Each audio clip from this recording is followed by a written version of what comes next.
It's almost time, kids. The clock is ticking. The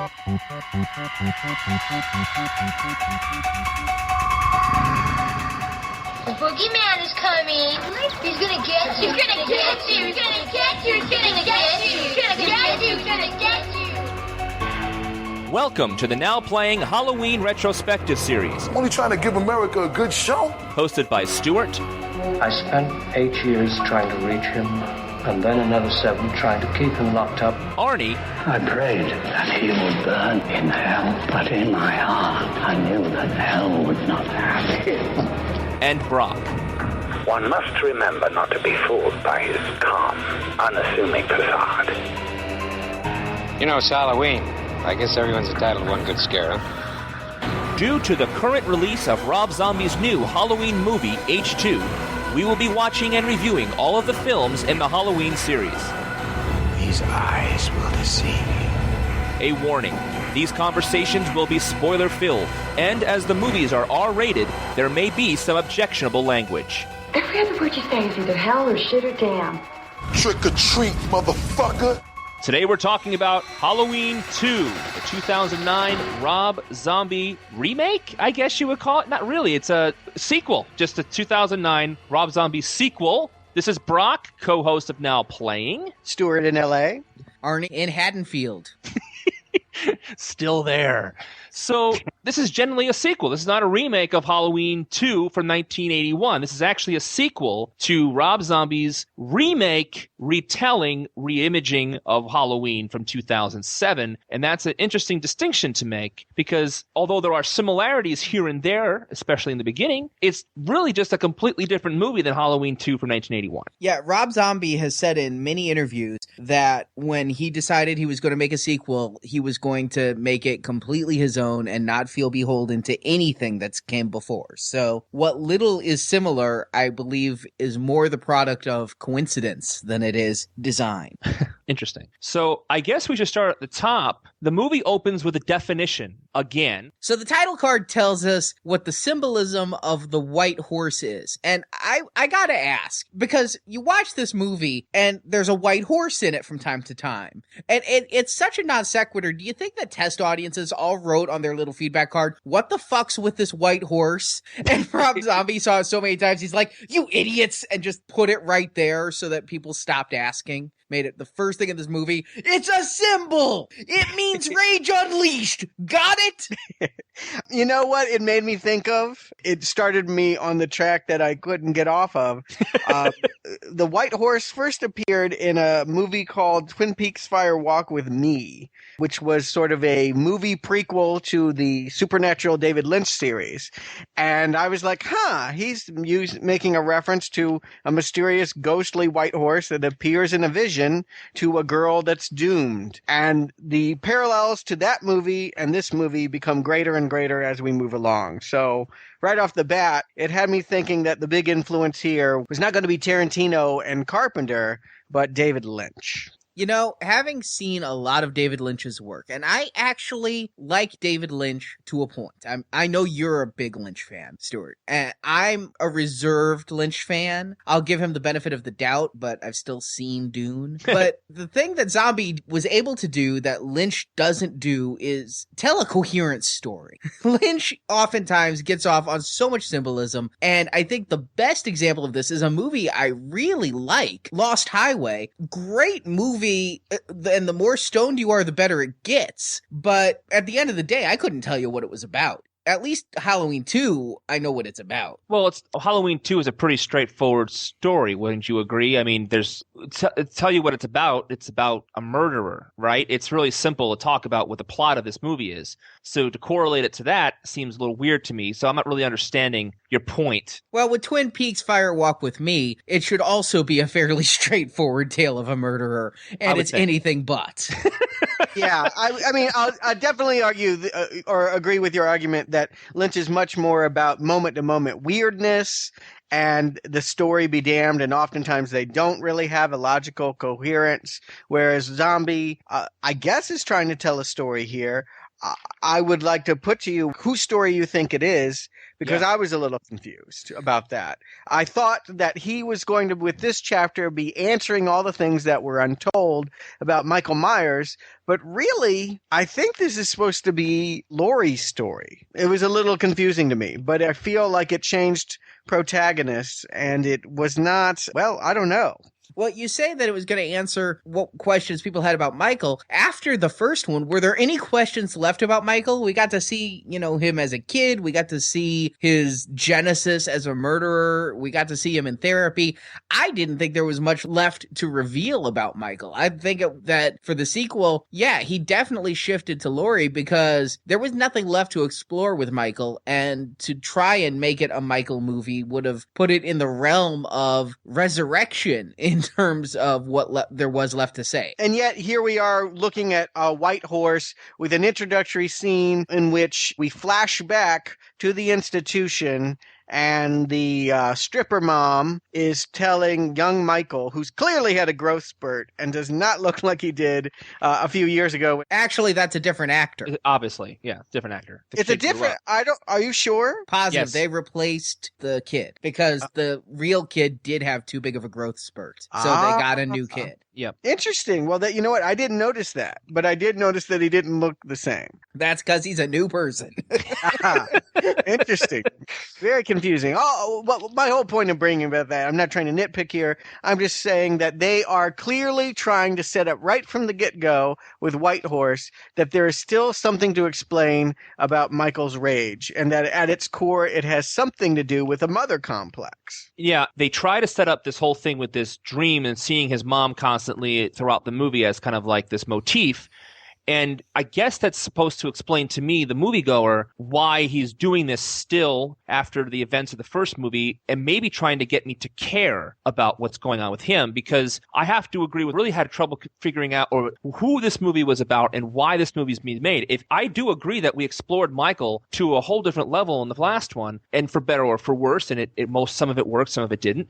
But here, I think the White Horse thing to me came off like a crutch, that the movie needed to have that for some reason to explain why Michael is in this movie. I didn't understand why this sequel is here. Sometimes we've watched a lot of sequels in these retrospective series, and there isn't always a reason for these sequels. But the first Halloween movie by Rob Zombie, I saw the point of it. I saw what he was trying to do there. I did not get what he was trying to do here, and the White Horse thing just confused me in addition to other things. So I got a thought. I'd like to spill my beans right now, if I may.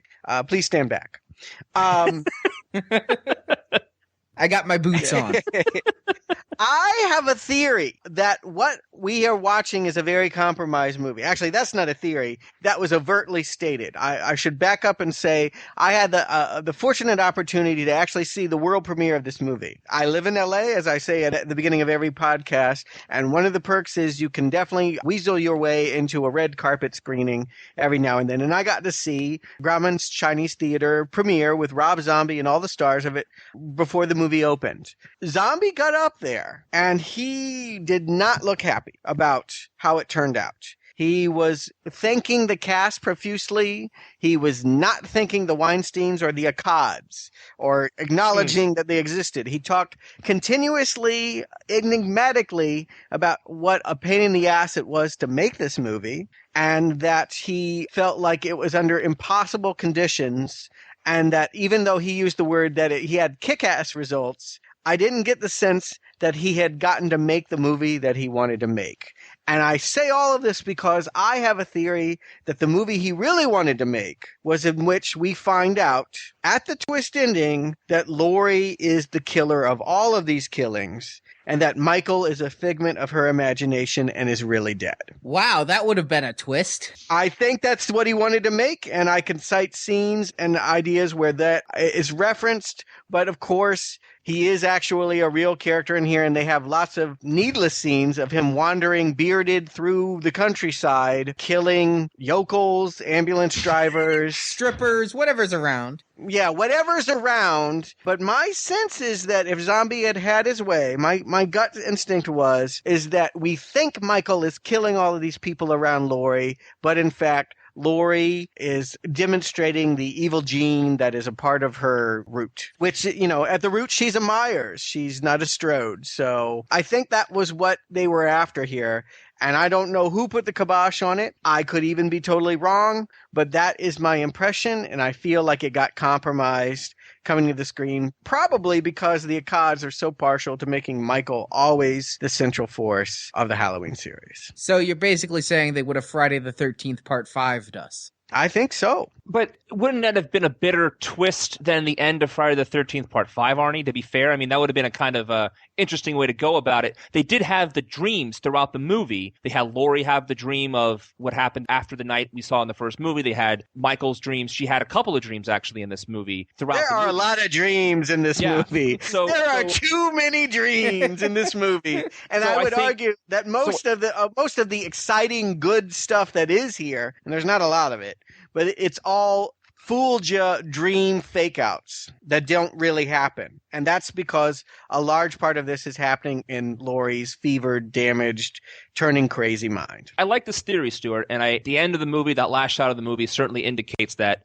she will be the force that they wanted, the young daughter in the fourth movie to have. Remember, the fourth movie ended that kind of way? Mm-hmm. I gotta say that I have to agree that the dreams were all over the place a lot, and I thought the first dream was really good, though. They started the movie off like the original second Halloween with the hospital, and he goes to the hospital and she has to escape, and then she wakes up. I thought that was a brilliant way to get the movie moving, is that she was recalling that night again, but the part we didn't see. I thought that was very clever. I thought that was the one time really when the dream was a good device. I can honestly say, sitting in the packed Grauman Chinese Theater house, when we followed Laurie as she's being totally stalked, and there's some good stuff in this thing. There's a particularly memorable moment where she's talking to a nurse who steps out. The nurse comes back with a gash on her head, falls over, and Michael totally tears her up, toe up to the floor up. And I mean that.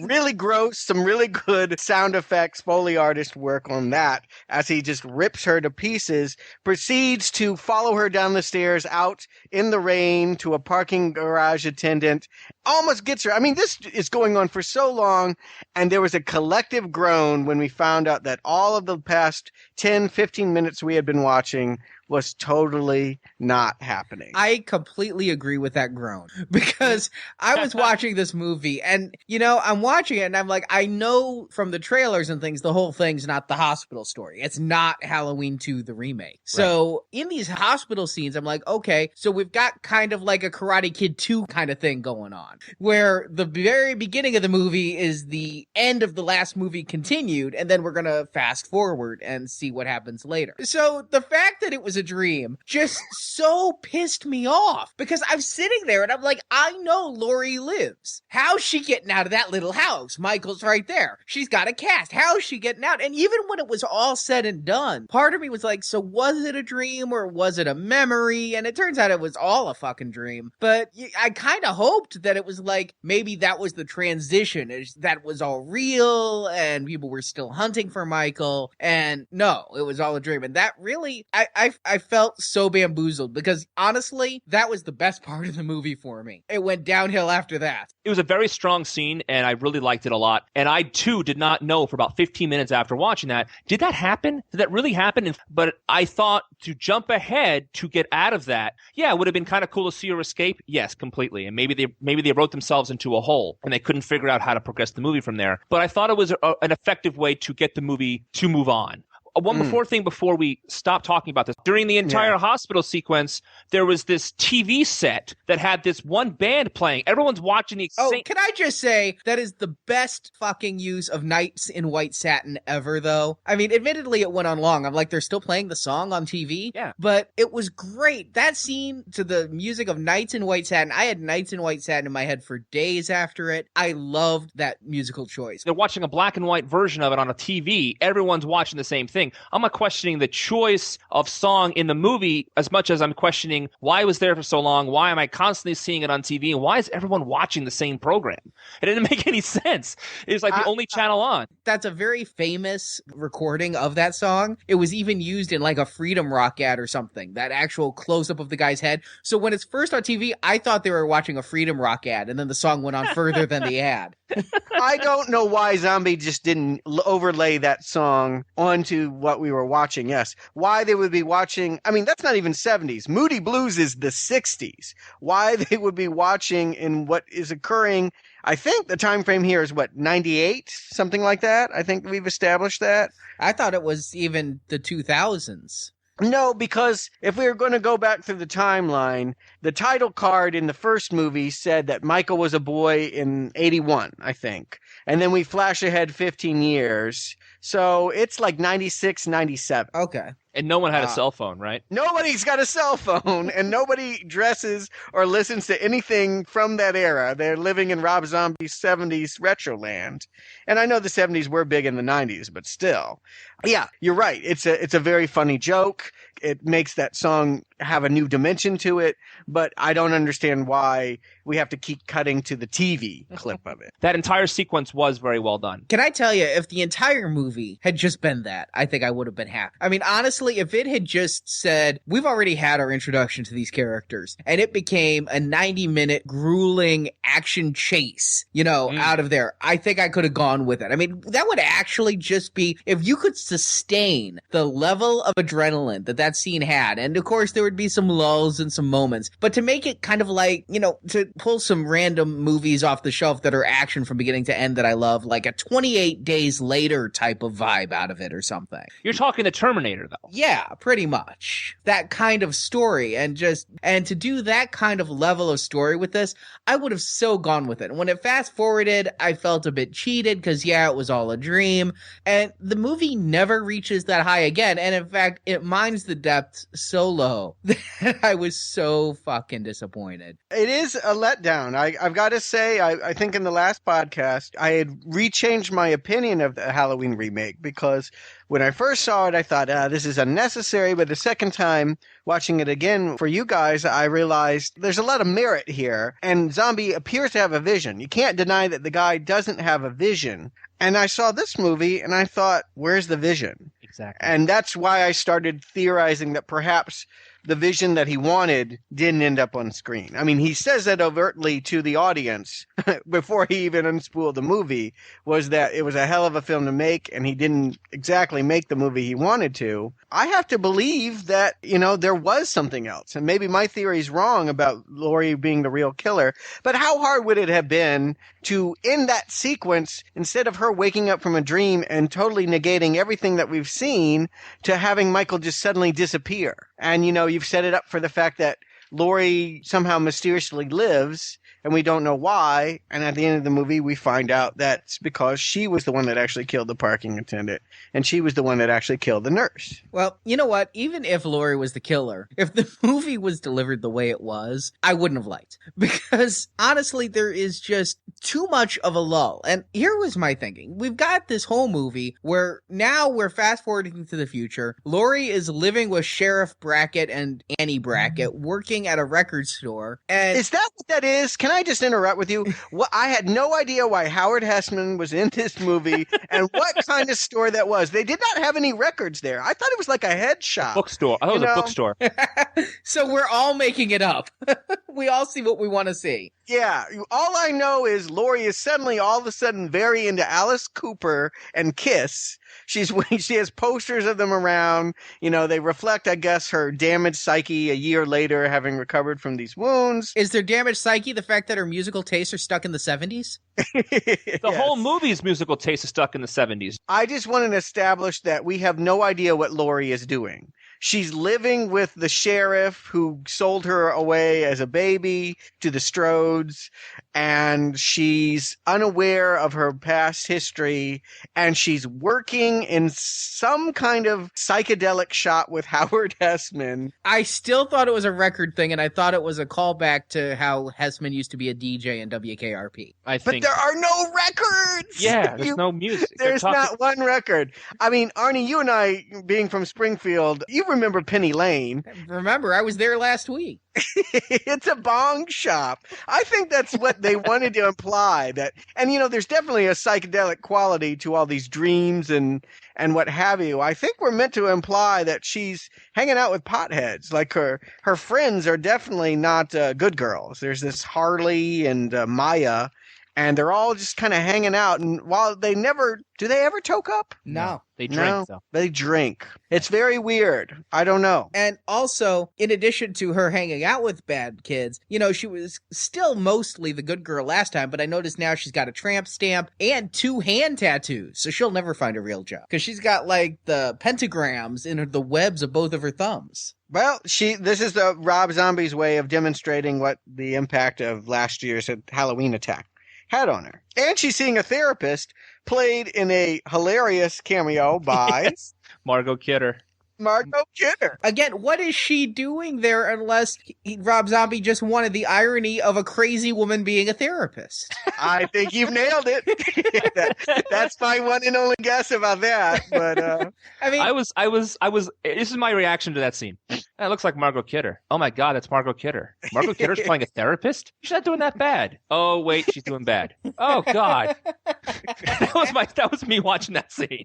There's a lot of weird cameos in this one. I mean, I love the cameos in this movie. There's not a lot, I gotta say, unfortunately. And I really felt the difference between the movie filmed in Pasadena and the movie filmed in Georgia, because there were so many non-cameos in this. Yes, there was Howard Hessman, there was Margot Kidder, and there was Weird Al. But Weird Al! Name another one. If you're a fan of Deadwood, and I love that TV show, there are 2 characters from Deadwood in it. One is the ambulance driver who hits the cow and gets his throat slashed in the beginning, and the other one is the guy in the field in that very awkward scene in which he tells Michael, I told you never to come to my field again, even though Michael has never been to that field, and he and his girlfriend and his truck driver friend all get killed. I've never seen Deadwood, so I didn't know that. I did find the cow scene to be funny. I was still going with the movie at that point, of course, and when he goes, cow, cow, I got a good laugh, although living in Illinois, it was far more likely to be a deer than a cow. I've only seen one cow loose on the streets, but I've seen thousands of deer. And with the second one, I got the impression that Michael was going there and eating cattle raw, and that he had gone there again and again. Oh, but he's wandering. My sense is that he's not wandering in a circle, that he's, where is he? I kind of thought he made camp. He wandered into that barn where he was led by the ghost of his mother and the white horse, and I kind of thought he just stayed there for a while eating this guy's cows and dogs. My impression of Michael in this movie was that for some reason it took him a long time to get from where he was in the first movie back to kill her or try to kill Laurie again on Halloween. The complaint of Michael driving was non-existent because he was walking this time. That's the impression I got. I didn't get an impression that he camped anywhere. We didn't see him have a camp. Well, he carried a freaking sleeping bag everywhere he went. He would maybe camping, but he didn't squat anywhere. He didn't have in Halloween, the one with Busta Rhymes, he had that little alcove with the rat on the plate and the cot. We didn't see any of that kind of stuff this time. He just was the vagabond. He was just wandering. Is he that sentimental that he can only attack Laurie on Halloween? Is he just wandering around waiting for the seasons to change so that he can do his thing? I got the impression that he was trying to find his way back. I got the impression that he was waiting for the ghost to say go do it, and maybe the ghost was waiting for Halloween. Well, there you go. But it makes no sense that it would be the ghost of his mother telling him to kill, because everything we saw in the first movie wasn't that. Of course, not to say it was a real ghost. It could have been his imaginings of, the devil on his shoulder saying go kill. kill. But then if it's not a real ghost, how could Laurie see it at the end? And my head hurts. I think Arnie made a gigantic point. The mother in the first movie was supportive of Michael not being crazy, right? So, Let's hope. I mean, extremely. We're right. So the fact that she is the one telling him with this horse and his childlike version of himself, that didn't correlate for me. The white horse thing is a gimmick, as I mentioned earlier, in my mind. The end of the movie with Laurie in the shack with Michael, when she's being restrained and seeing the exact same vision that Michael is seeing, can either mean one of two things. One, that she is carrying the Michael Myers family gene of crazy. Or two, that it was more effective visually for the audience and logic be damned. I don't understand how she can have the same dreams as he does without having any basis for that dream. If the white horse is in this dream and the mother is in this dream, those are two things that we set up in the beginning of the movie that Michael was given the white horse by his mother in the hospital. How did those images even get into Laurie's brain? Because they're not even in Loomis's new book when she read the book either. So how is it possible that that manifestation of the dream was holding her back? I don't have a problem with the mental problems chaining her there in theory, but maybe if they set up something different to be what that mental chain was for her, to be the mother or the kid, didn't make any sense. Here's what I think they were going for. You know, they had set up, much like they did in part 5, that Laurie had a psychic connection to Michael. Michael's eating a dog, Laurie's throwing up. It's very E.T. So... So I wish I could work in reverse. Like Michael's eating the dog and it tastes like pineapple pizza. I mean, you could go, there's a psychic link, so she sees what he sees. You could go, it's a mass psychosis shared among people. You could go, it's a real ghost. And in the end, it's all of those and none of those. It's, you know, like pretentious art house films. You know, it's whatever you want it to be. David Lynch, which again, like I said, pretentious art house films.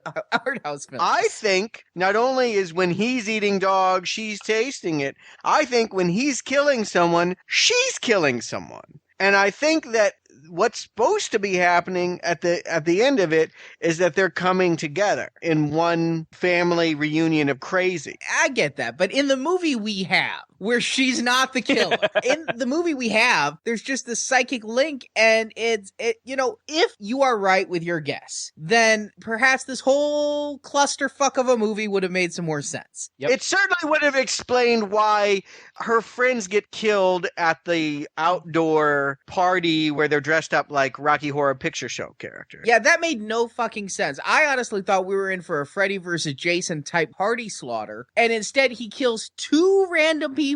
Why does he even kill them? Who knows? Why would he go there? Yeah. Yes, they have no relation to him. My guess is that Rob Zombie didn't have the balls. Yes, he's going to come and kick my ass now, I know. Rob Zombie didn't have the balls to do what this movie needed, which is to pace it just like the original 1978 Halloween. And to let us have 60 minutes of movie with just suspense and no kills, because it's like every 15 minutes like clockwork, well, I've got to work in some random slaughter now. I've got to kill some hillbillies. I've got to kill some strippers. I've got to kill some people at a party. Why? Well, because of the gorehounds. Not just that, Arnie. Zombie is not good at suspense. And I want to stress that. At no point in any of his movies has he made something that is scary because it is paced to be scary. He makes gratuitous, violent, unsettling imagery, but he does not know how to scare people through tension. And that was the point that Stuart and I were trying to talk about last podcast, I believe, and that's a good point to make. Although there is a great scene in this movie where I believe it was Danielle Harris's kill, where you just hear the scream, you don't see it,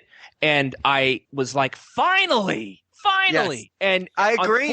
Unfortunately though, I think he had her screaming too long bleeding into the next part, as he's wont to do, as I always complain about on these podcasts, is that he always goes too far. He doesn't know how many more shots the dog being eaten, how many more times we have to see the guy who hit the cow die. Nitpick much? The scream is too long? God, you're like the MPAA. But the point is not the MPA. The point is that the subtlety that he was making with just the scream, the suspense or tension or whatever he was doing differently there that I've been begging him to do in my mind, he did, but I thought he, again, went too far with it instead of just leaving well enough alone. Remember I talked about last time with the door and how he lingered at the door? I thought that'd be a brilliant opportunity to not show us that kill yet, but show us the bodies later or have her come across the body later. And he instead went inside and he went too far with it. Again, I think he went too far there. I'm nitpicking a little bit, but I think the point is valid. He finally did something like that. I agree, Brock. I loved that death. I thought it was the most affecting one in the whole movie. And I also think Annie is the most likable character. Danielle Harris is the best actress in this movie. And you really lose something when she's taken out of the picture. I really liked her. I've always liked her. Even in those horrible Halloween 4 and 5 pictures, I've always liked Danielle Harris. Her death here is striking. I can't say that I've always liked Danielle Harris, but I have to say that, I like her now as an actress. I agree with you that she's the best actress in this film. Sorry, Margot. And when she died, I felt so gypped because she worked so hard to survive the last film. Her character was put through the ringer and she never leaves the goddamn house in this movie. She is so underutilized. It makes her survival in the last movie pointless. And I felt ripped off by that. Yeah, it's, where I'll slightly disagree with you, Brock, is that you thought the scream went on too long and that's what made it gratuitous. For me, it was the flashing back. Later, he couldn't just leave it with the sound. We have to have, when Laurie returns to the house with her friend Maya, they're wandering around and then they intercut that with the actual murder flashbacks. And I thought, okay, there you go. You can't just let it be implied. You have to be gratuitous. And that's just Zombie at heart. He has to show you the veins separating as the blood spurts out. He can't just imply gross. And right. Anyone that knows anything about suspense knows that withholding information is a big part of that. And allowing your own mind to create the images is a part of that. And Zombie he doesn't have that skill. Yeah. And I will disagree with you, Stuart, in that I think the best kill was that nurse you mentioned earlier with the arm just going as high up as it can and going down as hard as it can on the nurse. That was, I thought, just a tremendously brutal and wonderful kill. It's the second best one. I'm not going to disagree with you. It's a very evocative, great, gory, shocking kill. But I think partly because of how I feel about Annie, this is the death that really impacts us. The only one. I also want to say, though, that nurse kill, what was great about why I think it was such a great kill is the beginning of the movie. That it really was a startling thing to see so early. That the violence that he was stabbing her with, the anger. It was, at that point in the movie, so early in the movie, a very... It got the juices flowing. I thought it was an appropriate time for that sort of thing, if that makes any sense. Too bad it didn't really happen. But yet, despite the fact it didn't really happen, he kills the hillbillies with the exact same nice flash. He does the exact same thing at the strip club. He does the same all the way up, all the way down stabs. So I'd like to mention one kill in particular that I found extremely interesting. The bouncer in the parking lot of the strip club, he wasn't wearing the mask when he killed him. And every other time in every other movie, Michael Myers kills when he has the mask on. Am I right? This is the first time ever that we saw Michael Myers kill somebody without wearing the mask or a mask. I'm pretty sure he wasn't wearing the mask with the hillbillies a little earlier. I thought he put the mask on before he killed them. Yeah. He pulled it out of his jacket, put the mask on, and then turned around and killed him. He actually pulled it out of his coat or his bag or something, all right? And you saw him put it on, turn around, it's time to work, It's time to make the donuts. And he just went to town on him. I'm pretty sure I'm right about this, and I was... Okay, you may be very well right. Yeah, it was really kind of interesting to me that they did that, because for such a nothing character. I mean, there's somebody that I never thought about again. Well, no, I'm going to go farther with that. In the first Rob Zombie Halloween movie, how much time did we spend about masks and him making masks and having to wear the masks, and then him to kill anybody without wearing a mask? I always thought that was a very interesting choice. I'm not sure I agree with. Actually, I know I don't agree with that choice, but I thought it was interesting he made it. Yeah, interesting is one word. I would say unsatisfying is another. But then again, that whole return to the scene of the strip club so I can kill everyone that employed my mother didn't really work for me anyway. No, by this point in the movie, by the time we're at the strip club, A, I'm bored. B, I'm finding all of these random kills to be completely unsatisfying because I don't like it if we're introduced to a character in the scene of their death. I just don't like that. I like to enjoy a character and then feel bad when they're dead. What we got here was the horror movie equivalent of porn, where 2 people walk into a room and fuck. Here, 2 people walk into a room, 1 walk out. You know, it's not satisfying to me as somebody who actually, despite my love for horror, I love a good story, and I didn't feel this was giving me one at this point. And when he's killing the stripper, I was so out of this movie at that point. I agree. It was killing just to kill. They've set up things just to be knocked over. They don't feel like people. They don't feel like characters being killed. They feel like props spurting blood. Yeah, I have never come out of a horror movie and gone, I love this horror movie because 36 people died. You know, that's not what makes a good horror movie, is how high of a body count you can have. It's,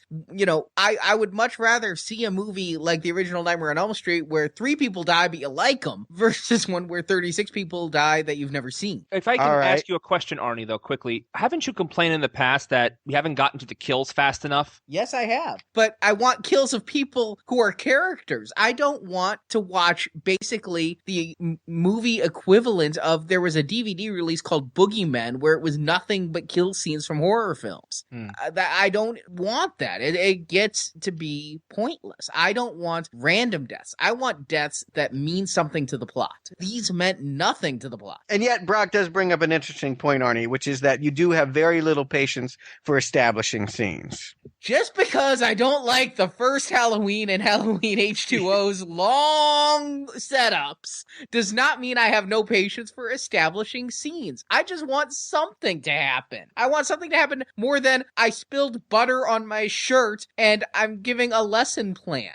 There's a middle ground, and you guys are not allowing me to enjoy that middle ground, thinking I'm an extremist. No, there's a middle ground there. Perhaps, but it is. I'm not gonna belabor the point. You of the 3 probably had the least patience for slow pace when it comes to horror. And yet this movie did not excite me because I don't consider it fast-paced. Just because there were random kills did not pick up the pace. It took so long to get to the showdown at the end. And let's veer to a slightly different topic. My God, I said Annie survived the last movie so she could not leave the house. Malcolm McDowell also survived the last movie for no reason. In the director's cut, we got to see that Malcolm McDowell lived, which wasn't in the theatrical cut. And he comes back to do nothing. No, not to do nothing, to ruin the good vibes that he created in the first movie, because they have changed the character entirely. This is the biggest disappointment of Halloween 2. Of all the things that I didn't like about it, and it's a lot, this is the thing that just really stuck me. Just really just right there like a hacksaw in the face. I'm just like, I can't believe you took this quirky, funny, weirdo character and turned him into a money-grubbing, hateful, people-trampling asshole who's clearly set up to die. I thought it was a terrible role for Malcolm McDowell to play beneath him. And I wouldn't have thought that Zombie would have allowed this to be where Loomis went. I completely agree. You know, even though you don't agree, Stuart, but you know that Loomis has long been one of my favorite characters, and the personification of Loomis by Malcolm McDowell in the first movie is one of the things that I love about that first movie so much. And it's one of the things that when they were making the sequel, I was on the edge of my seat. Is Malcolm McDowell coming back? Because I didn't know if I'd be on board for the sequel without Malcolm McDowell. And they said Malcolm McDowell's coming back. I'm like, yes, good. I'm there. You have me. And then what they did with him was so disappointing that I honestly wish he hadn't come back. I would have just been better, because there's these long, arduous scenes of him arguing with his book publicist, where the book publicist is saying, you're going too far. I know a lot of publicists. No publicist says that. No!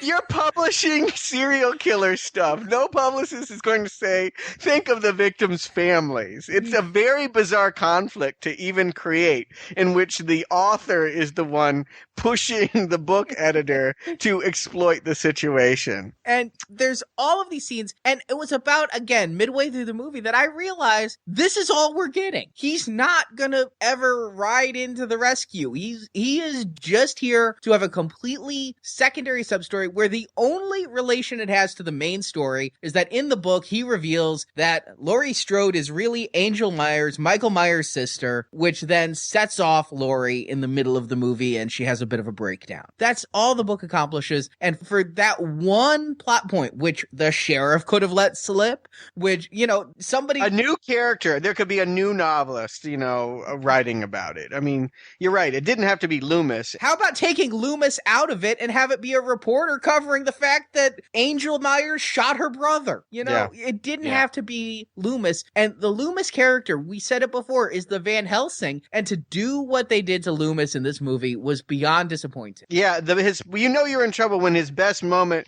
is him telling his book editor, "If I want your opinion, I'll beat it out of you." I mean, that's the best. That's the best scene. It's the only part I laughed at, and I didn't feel good about laughing about it. That's a line I've used on a woman once, and it didn't work very well. Arnie, No. Arnie, remember in the Devil's Rejects when they had the film critic come in and they had the whole scene about the film critic, and it was kind of like, how can I forget it? I wish I could forget it. And it was kind of like a commentary Rob Zombie was making about film critics. Yes. When the book publisher was questioning Malcolm McDowell's taste and what's good taste and bad taste, and then Malcolm McDowell's reactions to that, do you think that was the same kind of situation with Rob Zombie talking about people questioning taste? I read one critic's review where they took the one line Malcolm McDowell said of bad taste is what funds the American dream or something along those lines. And, if you want to read that into it, you can. If so, at least it's not as garish as the movie critic in Devil's Rejects. But in the end, it went on way too long if that's the one point. It just kept going and kept going and kept going. And really, if Michael had hunted him, I would have been with it. If he had gone and if he had found out Michael was free and then, had a change of heart and a crisis of conscience, which he kind of does at the very end. No, he does. You're saying he has no point. The point is that they've set him up to be this jerk so that he can have a redemption. He will die for no reason. For no reason. He goes running into the cabin at the end in a 5-minute character redemption and dies purposelessly. Well, he saves Laurie to come out. No, he doesn't. He doesn't. Michael kills him, and Laurie is still a captive. Wait, Arnie. Nothing. Arnie, he does save them indirectly because by killing Loomis in the cabin, the sniper is able to take Michael down. Yeah, that's pretty lame, Brock. Though you got to admit. I'm not saying it's awesome. I'm not saying it's the world's greatest reason to have Loomis in the cabin. I'm just saying to you, it put him in front of the window, and that's when the sniper killed him. Isn't it? The sniper's bitching because he had a shot before Loomis went up. So, if Loomis hadn't gone there, the sniper would have shot earlier. I mean, it seems like a completely pointless death, and it's far too abrupt. He goes riding at the last minute. Nobody wants him there for obvious reasons, and beyond that, he accomplishes nothing. Yeah, it's a horrible, horrible treatment of Malcolm McDowell in this movie. It's the worst thing about a bad movie. It's indefensible. I can't see why they did it. And as long as I'm railing on this movie a little bit, can I also rail on the director of photography? And I'm never one to single out a technical person's role, but my God, this movie had more extreme close-ups than a segment of Wayne's World. It felt like I felt claustrophobic in this movie because all I could see are characters from their cheeks. I couldn't even see foreheads and chins. I couldn't see their settings. Maybe it was, again, budget. Maybe they had no freaking sets. But I felt so claustrophobic in this movie. Yeah, it's poorly shot. I thought that the last movie really had this evocative retro look and garish and 70s, and it really looked like a Rob Zombie movie. And this movie just looked cheap, undeveloped, just uninspired. Well, actually, we all agree that first dream sequence with the hospital was very well shot, great setups, her coming down the stairs, the rain, all of that. There's one great helicopter shot of hillbilly Michael Myers walking through the field. It swoops down near him and goes away from him. It's in a beautiful, I think it was wheat or something in the field. I thought it was really gorgeous. But overall, I agree with Arnie. There were signs of brilliance here and there, but overall, it was missing from the movie in general. The best shot, as far as just a visual look, scenes in the movie are ones that shouldn't be here. And there's these very elaborate Baroque dream sequences in which Laurie imagines herself in a glass casket, shaking, and there's these pumpkins eating her and sitting around a table. It's one of those things. It's one of my pet peeves. I know I've said it in some podcasts before. If I haven't, I'm going to say it now, and I'm going to say it again and forever. When you come up with bullshit like this, it pisses me off. When you're going to just invent, we need some scary images. Let's have a pumpkin drinking blood from a goblet with a girl in a casket. What's that got to do with anything? Nothing. I mean, I hate that. You have wasted my time with stupid imagery that might look cool if you were making a music video, but make it for a music video. Do not put it in a narrative story because it has no place and it will piss me off and turn me against your movie. Here's what I find absolutely amusing. You've caused a revelation for me, is because I hated that in this movie, but yet I loved almost the exact same thing when he did it in House of a Thousand Corpses. And House of a Thousand Corpses to me felt like a music video from beginning to end, and part of that was because of this random scary for scary's sake imagery. And I think the difference is with this movie and that movie is here it felt more out of place because that movie, again, it felt like a music video from the opening credit sequence. This, it felt like a conventional movie, and when you see it, it's so much more out of place. And yeah, it was just bullshit. And I was just yawning. And yeah, some of it was kind of cool. And I saw it in some of the trailers, and I was really excited to find out what the hell I was seeing. And I still don't know. Yes.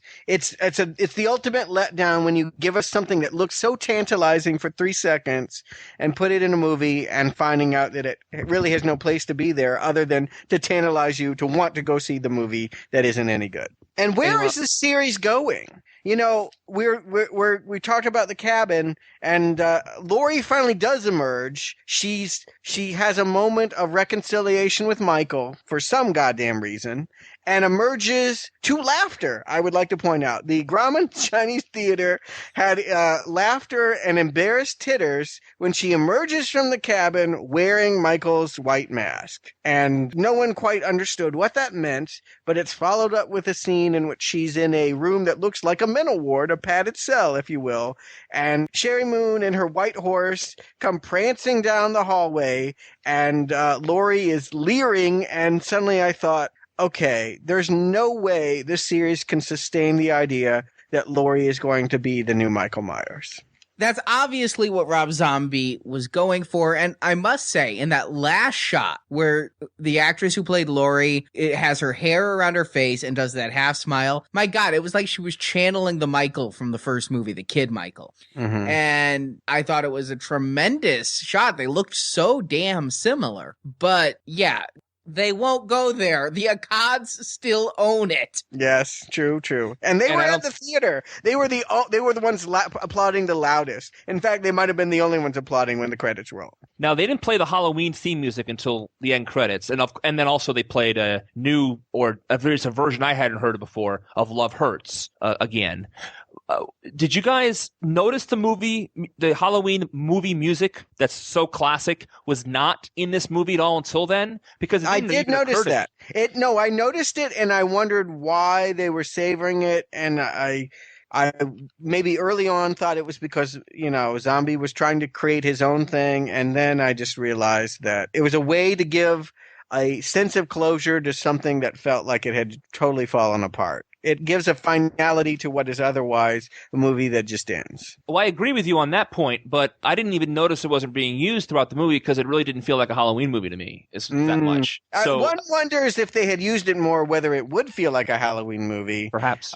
I don't know, but it definitely, like many things from the Carpenter version, it was missed. I can only imagine that Zombie's artistic choice was to hold it back until the end and remind people what they've been watching, but that he wanted to make his own remake of Laura Palmer's tragic moments from Twin Peaks. Because if there's a point of view at all, it's about a young girl who is coaxed into going crazy by crazy visions and weirdness that never gets explained. So, Arnie, Stuart, do you recommend Halloween 2? Stuart? Under no circumstances. Even if you enjoyed the first Rob Zombie movie, you're better off enjoying it and leaving that there. I have to believe, Arnie, you're terribly disappointed in Zombie. This is the worst thing he's ever put out. I don't think he liked it. I know the audience didn't like it. I don't think the box office speaks to people in mass liking it. I would think that if the Accads weren't in charge of this, they would let this one go. And I'm really curious to know where they think they can take it after such a derailment. Arnie. God, I wanted to like this movie, if for no other reason than I'm really tired of having these podcast series end on such a down note. I mean, it's a fucking pisser. Because can I just say that I don't think I've ever in this series come out saying that the film at the end of the chain was good. And it's not my intention to shit on the show at the end. That's not like my performance art of like, hey, I just want to say this sucks. I really wanted to like it too, but I don't know what it is. We're just picking the wrong things. Hell, if we had done Batman last year, I would be jumping up and down, but we didn't. Well, Star Trek. Arnie and I like Star Trek. Yeah, it was okay. I was disappointed, but God, compared to the other things, it was genius. I want to retract my review of Star Trek and say best concluding podcast movie of all time because, these other ones just end on such a sour note. Totally. And, I'm watching this movie and I want to like it, not just for the series, but because I'm a fan of zombies, his music and his movies. And I went into this movie hyped. And, I actually didn't go into this movie hyped. I went into this movie with mediocre expectations because I knew it was made on the cheap and I knew that there were compromises and word of mouth hadn't been good. But I went in with mediocre expectations, hoping, if not for a home run, then perhaps for a good double. I was so bored. And that's the worst thing I can say about a movie. I would much rather have a movie that's just atrocious but entertaining than a movie that's atrocious and boring. Yeah. And I feel like Zombie shit on Halloween with this one. I feel like what was done to the character of Loomis is almost unforgivable. It's just such a departure from the character I loved in the first movie. And the performance that McDowell gave in the first movie was so tremendous. And here it's so not the same. And the whole thing is just nonsense. It's a bad movie, folks, and I'm sorry, but there's no way I can recommend anybody see this. Just see the first one and remember it for the good movie it is, and I'm left wondering where Rob Zombie goes from here. And I'm in agreement with both of you. I don't recommend this movie either, and why repeat it? I said it already on the podcast, and you guys have summed it up perfectly, so yes, that's all three of us do not recommend Halloween 2. So I want to thank you for listening to all of our Halloween retrospective series episodes. Thank you so much for taking this journey with us. If you enjoyed what you heard, please go to our website at www.nowplayingpodcast.com and download our other retrospective series, our Terminator, Star Trek, Friday the 13th, and Rob Zombie mini retrospective series. They're all there. If you enjoyed it, please send us an email and let us know what you liked. Please post in our forums. A link to our forums can be found on our homepage. And leave us a review if you like us on iTunes so other people can find us and enjoy us as well. And I'd like to add that Now Playing will return next week as we begin another retrospective series. Saw 6 just opened in theaters, and we will be looking back at all movies in the Saw franchise. So come back to NowPlayingPodcast.com next week or subscribe in iTunes to start that journey with us, and hopefully it ends better than this one. All right, guys. Until next time. 3 more years to Halloween.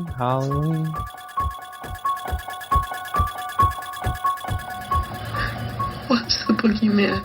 As a matter of fact, it was. Thank you for joining us for this installment of Now Playing's Halloween retrospective. It's all over, my friend. If you enjoyed this podcast, you can listen to our other installments, as well as our Friday the 13th, House of 1,000 Corpses, Terminator, and Star Trek retrospective series at our website, nowplayingpodcast.com.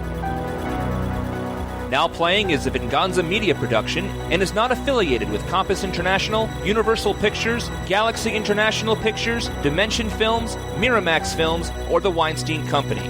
Michael Myers and all other Halloween characters and situations are copyright and trademarks of those companies, and no infringement is intended. Please, stop it. Stop it now. Turn it off. Turn it off. Stop it. Stop it. Stop it. Stop it. Stop it. Stop it. Stop it. I didn't realize Karate Kid 2 popularized that idea. Yes, it did. What hell of a reference, Arnie. Way to go. I think it's brilliant. I was sitting here laughing. It's just brilliant. Go ahead. And clearly, I need to go back to Karate Kid 2. I don't remember this. It's absolutely perfect, Stuart. It's perfect. The only thing is wrong with it wasn't a dream. It's just he's right. Right. He's right, though. So